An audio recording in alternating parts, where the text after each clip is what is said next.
Hello everyone, आप सभी का स्वागत है लेट्स स्टडी द बेसिक में। मेरा नाम है मीनू शर्मा। आज हम कवर कर रहे हैं एनसीईआरटी क्लास 6 का जो चैप्टर हमारा यूनिटी इन डाइवर्सिटी। तो उसके कुछ क्वेश्चन आंसर्स हैं, अंडरस्टैंडिंग डाइवर्सिटी, उसके कुछ क्वेश्चन आंसर्स हैं और कुछ एक्स्ट्रा क्वेश्चन है वन लाइनर वाले जो आपको हर एग्जाम में आपके हेल्प करेंगे। तो चलिए शुरू करते हैं। जो पहले वाले क्वेश्चन है वो आपके एनसीईआरटी बुक से हैं। Draw up a list of the different festival celebrated in your locality. तो कुछ ऐसी लिस्ट बनाना है जो आप फेस्टिवल्स आपने लोकल में लोकेलिटी में देखते हैं, तो आप उनमें किसी भी फेस्टिवल का नाम लिख सकते हैं, जैसे ओणम हो गया, दिवाली हो गया, होली, कृष्ण जन्माष्टमी, क्रिसमस, कुछ भी जो भी आपके आसपास आपने देखे हैं, जो ईद है, जो आपके आसपास जो लोग मनाते हैं। So some of festival celebrated are Onam, Diwali, Holi, Krishna Janmashtami and Christmas. Now next है, which of these celebrations are shared by members of different regions and religious communities? अब कुछ ऐसे भी तो त्योहार है ना जिनको रिलीजन या रिलीजियस से ऊपर होके सभी लोग मनाते हैं। अगर आप इंडिया में हो तो आप सभी उसको मनाते हो, तो वो है हमारे इंडिपेंडेंस डे, रिपब्लिक डे और गांधी जयंती। मतलब जो भी नेशनल फेस्टिवल्स होंगे उसको तो सभी कम्युनिटीज मनाएंगी, चाहे वो हिंदू हो, मुस्लिम हो, ईसाई हो, ठीक है। Now next, what do you think living in India with its rich heritage of diversity add to your life? तो इंडिया में जहाँ डिफरेंट लैंग्वेज है, डिफरेंट फूड है, डिफरेंट कल्चर है, ऐसे रिच हेरिटेज में रहने से डाइवर्सिटी में और आपकी लाइफ में वो डाइवर्सिटी क्या ऐड होता है, ठीक है, मतलब आपका वे ऑफ लाइफ कैसा हो जाता है। So we learn different languages. देखो अब हमारा कोई फ्रेंड है, ठीक है, वो अगर पंजाबी जानता है या पंजाबी बोलता है तो हम उससे थोड़ा पंजाबी सीखेंगे, ठीक है। कोई बच्चा कुछ और जानता है तो हम उससे कुछ और लैंग्वेज सीखेंगे। So we learn different languages from our friends. We enrich our lives by getting to know the different culture traditions. We learn from the different religious rituals that are observed by our friends and neighbors. कि rich heritage होने के साथ साथ अब देखो हम जब school में जाते हैं तो ऐसा तो है नहीं कि स्कूल में आने वाले हर एक बच्चा एक ही बैकग्राउंड से आता है, नहीं ना, हर बच्चे का अपना बैकग्राउंड है। कोई बिहार से है, कोई मणिपुर से है, ठीक है। और जो केंद्रीय विद्यालय होते हैं, जो दूसरे स्कूल्स होते हैं ना, वहां तो आपको जनरली यही देखने को मिलेगा कि डिफरेंट डिफरेंट लोकेलिटी से बच्चे आ रहे हैं। तो क्या होता है, एक ऐसा रिच हेरिटेज बन जाता है कि वहाँ कम्युनिटी लंच होता है तो हर बच्चा अपने जो घर में अलग अलग तरीके का खाना बनता है उसको लेके आता है। तो पता चलता है कि देखो इस वाले स्टेट में ये बनता है, उस स्टेट के का जो फूड है वो ये है। So we learn different languages from our friends. We enrich our lives by getting to know the different cultural tradition. We learn from the different religious rituals that are observed by our friends and neighbors. Now move on the next one.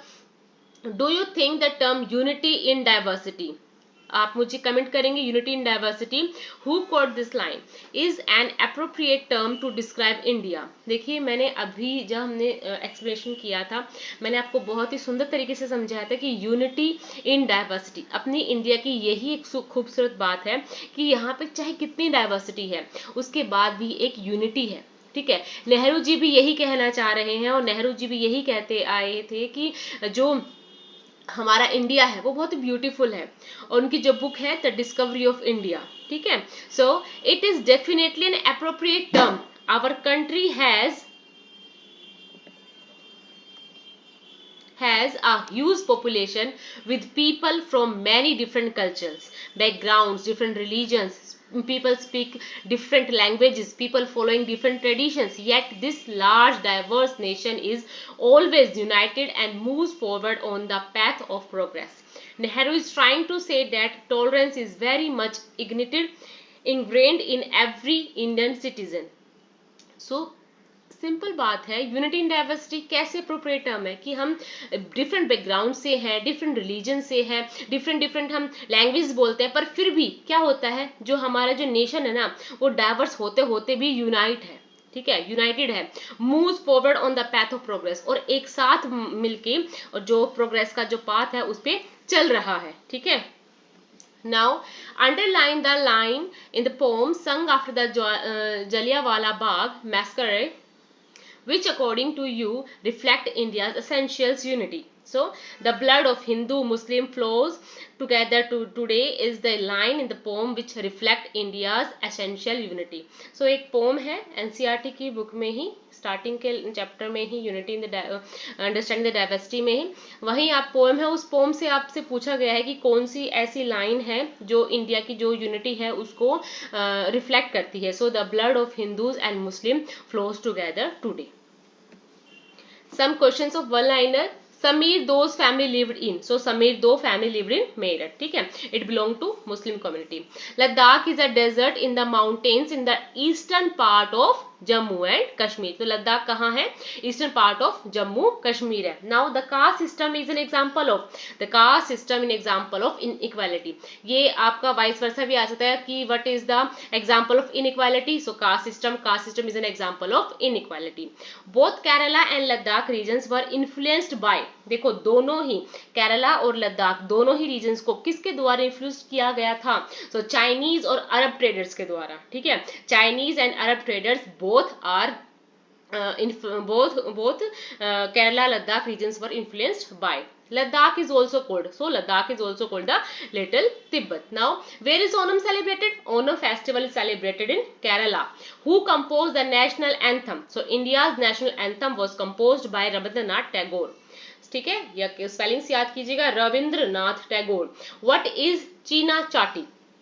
Utensils used for frying is called the China chati. ठीक है. Utensils used for frying is called the China chati, and China is a word came from China. Okay. Write an example of unity of diversity among Indians. So all Indian celebrates national festivals with great zeal. ठीक है. Now write one point of difference between Ladakh and Kerala. So Kerala is famous for spices, whereas Ladakh is famous for pashmina wool. Pashmina जो वूल है वो मिलती है लद्दाख से, पर जो पश्मीना शॉल को वीव करते हैं वो होता है जम्मू एंड कश्मीर में. ठीक है. Now list the different religions that are participated in Kerala. So Kerala में कौन कौन से जो रिलीजन्स हैं वो हैं, तो ये हो जाएंगे हमारे क्रिश्चियनिटी, हिंदुइज्म, बुद्धिस्ट, जुडाइज्म और इस्लाम. ठीक है. So which are people in Kerala practice different religions such as Judaism, Islam, Christianity, Hinduism and Buddhism. How was Indian flag used against the British by the people? So it was used as a symbol of protest against the British by people everywhere. हमेशा से ही ना जो flags होते हैं वो किसी ना किसी के अगेंस्ट या किसी की को भी प्रोटेस्ट करने के लिए यूज किए जाते हैं. ठीक है.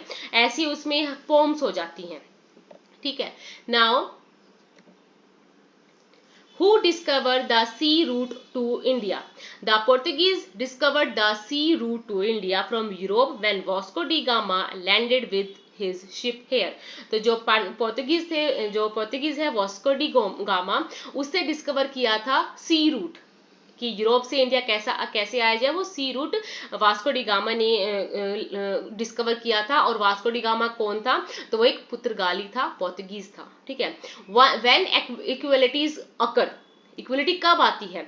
इन इक्वलिटी कम्स, सॉरी यहाँ इनइक्वलिटी है, inequality comes about when a person does not have the resources and opportunity that are available to other person. कि इनइक्वलिटी कब आती है? इनइक्वलिटी तब आती है जब एक पर्सन को वो रिसोर्सेज, वो अपॉर्चुनिटी ही नहीं मिले ताकि वो अपने आगे बढ़ सके. ठीक है. कुछ कर सके अपने लिए. Now why people travel from one part of the world to another? Simple सा क्वेश्चन है कि हम एक जगह से दूसरी जगह क्यों जाते हैं, या लोग एक जगह से दूसरी जगह क्यों जाते हैं. हो सकता है इन सर्च ऑफ लैंड, हो सकता है in search of places to settle in, और in search of trade. Okay. In search of job. People travel from one part of the world to another in search of new lands or new places to settle in or for peoples to trade with. How did people travel in the past? So पहले जो लोग थे वो कैसे travel करते थे? तो by horses, on camels और ऑन फुट. तो people travel from one part to another world by horses, on camel और on by foot. What is चीना वाला? So the fishing net used in Kerala looks exactly like the Chinese fishing net and are called चीनावाला. ठीक है. तो चीनावाला क्या है? जो fishing net है उसको हम क्या कहते हैं? चीनावाला. What is sung by both Muslim and Buddhist in Ladakh? So local version of Tibetan national epic है केसर सागा, उसको परफॉर्म्ड और संग किया जाता है by both Muslims and Buddhist. Okay, write few examples of diversity in India. We speak different languages, have various types of food, celebrate different festivals and practice different religions. So these are the diversity in India. So different language, different food, different festivals, different religions. Okay. So I hope आपको ये सभी question समझ में आए होंगे. बहुत ही easy है. जब मैं एक्सप्लेन कर रही थी तभी मैंने आपको वन लाइनर बहुत सारे क्वेश्चंस करा दिए थे. सो बच्चा कीप लर्निंग. Thank you.